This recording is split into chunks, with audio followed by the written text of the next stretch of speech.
നമസ്തേ, എല്ലാവർക്കും ദേവികൃപ റെസിപ്പിയിലേക്ക് സ്വാഗതം. ഇന്ന് ഞാൻ ഉണ്ടാക്കുന്നത് ഒരു കുമ്പളങ്ങ എരുള്ളിയാണ്. അപ്പോൾ അതിനായിട്ട് ഞാൻ ഒരു കുമ്പളങ്ങ ഒരു പാത്രത്തിലിട്ട് കുറച്ച് വെള്ളം ഒഴിച്ച് മഞ്ഞൾപ്പൊടി, മുളക് പൊടി, കുരുമുളക് ഇട്ട് ഇളക്കിയിട്ടോ. എന്നിട്ട് ഞാനത് കുക്ക് ചെയ്യാൻ വേണ്ടി അടച്ചു വെച്ചു. എന്നിട്ട് ഇടയ്ക്കൊന്ന് ഇളക്കി കൊടുത്തു. അപ്പോൾ നിങ്ങൾ കണ്ടല്ലോ. എന്നിട്ട് ഞാൻ ഇതിനരപ്പ് എന്ന് പറയുന്നത് തേങ്ങ, ജീരകം, പച്ചമുളക് ആണ്. പിന്നെ കട്ടത്തൈര്, ഒരു 1/2 ലിറ്റർ കട്ടത്തൈര് എടുത്തിട്ടുണ്ട് കേട്ടോ. ഇത് ചേർത്താണ്, ഈ തൈര് ചേർത്താണ് അരക്കണേ. അപ്പോൾ ഇത് കുക്കിംഗ് കഴിഞ്ഞു, അടച്ചു വെച്ചപ്പോൾ അത് കുക്കായി കേട്ടോ. അതിനുശേഷം ഞാൻ ഈ അരപ്പ് അതിലേക്ക് ഒഴിക്കുകയാണ്. അപ്പോൾ ഒഴിച്ചിട്ട് നന്നായിട്ട് ഇളക്കി കൊടുക്കുക. എന്നിട്ട് ഇതൊന്ന് പതഞ്ഞ് വരുമ്പോൾ നമുക്ക് ഇത് ഗ്യാസ് ഓഫ് ചെയ്യാം. അതിനുശേഷം നമുക്ക്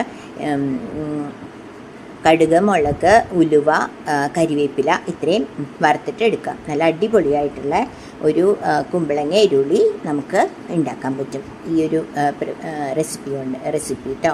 അപ്പോൾ എല്ലാവരും ഇത് ഒന്ന് കണ്ടിട്ട് സബ്സ്ക്രൈബ് ചെയ്ത് ഷെയർ ചെയ്ത് ലൈക്ക് ചെയ്യണേ.